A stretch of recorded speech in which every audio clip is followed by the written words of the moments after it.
ஒரு ஒரு ஹராம்ல இருந்து நீங்க ஒரு அல்லாஹ் வந்து உங்களை ஒரு ஹராமை கொண்டு ஒரு பாவத்தை கொண்டு அல்லாஹ் சோதிக்கிறான்னா, அந்த சோதனையிலிருந்து நீங்க வெளியே வரணும்னா அது நீங்க அல்லாஹ்வை பயந்து அந்த பாவத்தை விட்டா மட்டும்தான் நடக்கும். அல்லாஹ்வை பயப்படாம நீங்க அந்த காரியத்தில் செஞ்சிட்டீங்கன்னா அல்லாஹ்வுடைய உதவி உங்களுக்கு கிடைக்காது, கிடைக்கவே கிடைக்காது. அல்லாஹ்விடத்தில் இருக்கிறத நான் சொன்ன மாதிரி நீங்க ஹலால் இல்லாம போய் அல்லாஹ்ட்ட போய் நிற்க முடியாது. ஸல்லல்லாஹு அலைஹி வஸல்லம் ஒரு வரலாறு சொன்னாங்கல்ல, 3 பேர் வந்து ஒரு புயல் காலத்தில் ஒரு குகையில் தஞ்சம் அடைகிறாங்க. 3 பேரும் அல்லாஹ்விடத்தில் ஏதாவது நம்ம செஞ்ச நன்மையை கொண்டு கேட்போம், அல்லாஹ் காப்பாற்றுவோம் நம்மளே சொல்கிறாங்க. ஒவ்வொருத்தரும் ஒவ்வொன்று சொல்கிறாங்க. 2 பேரும். 3வது ஒருத்தர் என்ன சொல்கிறாரு, எனக்கு ஒரு பெண் தெரியும், அந்த பெண் என்னுடைய உறவினர் தான், ஆனால் இயலாமையில் இருக்கக்கூடியவங்க. என்னிடத்துல உதவிக்காக பண உதவிக்காக வந்தாங்க.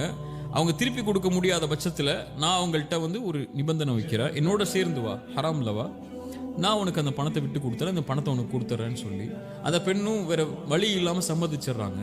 அந்த பெண்ணோட எல்லா சேர்க்கையும் ஈடுபட்டு அந்த பெண்ணுடைய நெருக்கமாக போகக்கூடிய சேரக்கூடிய நிலைமை வரும்போது அந்த பெண் என்னை பார்த்து சொன்னாங்க, அல்லாஹ் பயந்து கொள், அல்லாஹ் பயந்து கொள் சொல்லி.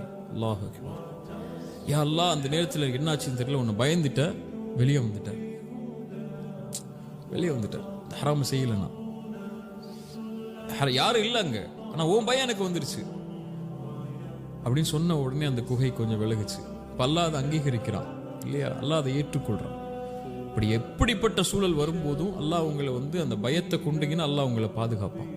யூசுப் அலைஹிஸ்ஸலாமுடைய வரலாற்றிலேயே அல்லாஹ் வந்து யூசுப் அலைஹிஸ்ஸலாம் பற்றி சொல்லும்போது, வலக்கத் ஹம்மத் பிஹி வஹம்ம பிஹா, அவரும் ஆசை கொண்டார், அந்த பெண்ணும் ஆசை கொண்டார்கள். அல்லாஹ்வுடைய அத்தாட்சியை நபி யூசுப் பார்க்கவில்லை என்றால் அவர் அங்கே போய் விழுந்திருப்பார். அல்லாஹ் சொல்றா, கதாலிக லினஸ்ரிஃப அன்ஹு ஸூ வல் ஃபஹ்ஷா, அல்லாஹ் அப்படித்தான் மானக்கீடான காரியங்களிலிருந்தும் தடுக்கப்பட்ட காரியங்களிலிருந்தும் அல்லாஹ் அவன் விரும்பக்கூடிய அடியார்களை பாதுகாப்பான். இன்னஹு மின் இபாதினல் முஹ்லஸீன். நல்ல கேள்வி, முஹ்லிஸீன் இல்ல, முஹ்லஸீன். அல்லாஹ்வால தேர்ந்தெடுக்கப்படக்கூடியவர்களை, அல்லாஹ் யாரை நேசிக்கிறானோ அவங்கள அல்லாஹ் பாவத்திலிருந்து பாதுகாப்பான்.